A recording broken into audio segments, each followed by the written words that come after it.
കാന യഖൂൽ അവിടുന്ന് പറയാറുണ്ട് ഇഹ്തിമാമുൽ അബ്ദി ബിദംബിഹി ദാഇൻ ഇലാ തർക്കിഹി. ഒരാൾ അവന്റെ പാപത്തിനെ കുറിച്ച് വിഷമിക്കുക, അത് അവന്റെ മനസ്സിൽ ഒരു വലിയൊരു ചിന്തയായി ഞാൻ ചെയ്തു പോയല്ലോ എന്നുള്ള അവസ്ഥയിൽ ഉണ്ടാവുക എന്നുള്ളത് അത് ആ പാപം ഒഴിവാക്കാൻ അവന് ഒരു പ്രേരകമാകുന്ന കാര്യമായിരിക്കും. വനദമുഹു അലൈഹി ദാഇൻ ലിതൗബതിഹി. ആ പാപം ചെയ്ത ഖേദം അത് അവന് തൗബ ചെയ്യാനുള്ള ഒരു കാരണമായി തീരും.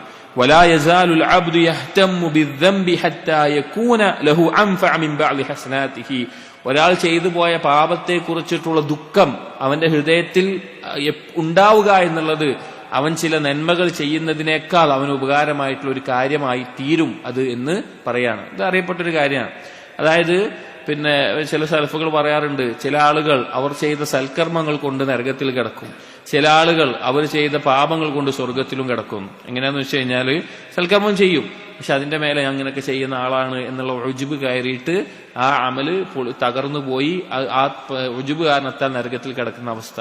എന്നാൽ ചില ആളുകൾ ചില പാപങ്ങൾ ചെയ്തു പോകും, പക്ഷെ അതിന്റെ മേലെ വലിയ ഖേദം ദുഃഖമുണ്ടായി അതിനെ മായ്ച്ചു കളയാൻ സൽക്കർമ്മങ്ങൾ ചെയ്ത് മുന്നേറി ആ പാപം തന്നെ അവൻ എന്തായിട്ട് മാറും, അവന് ഒരു നന്മയായിട്ട് മാറുന്ന ഉണ്ടാകും.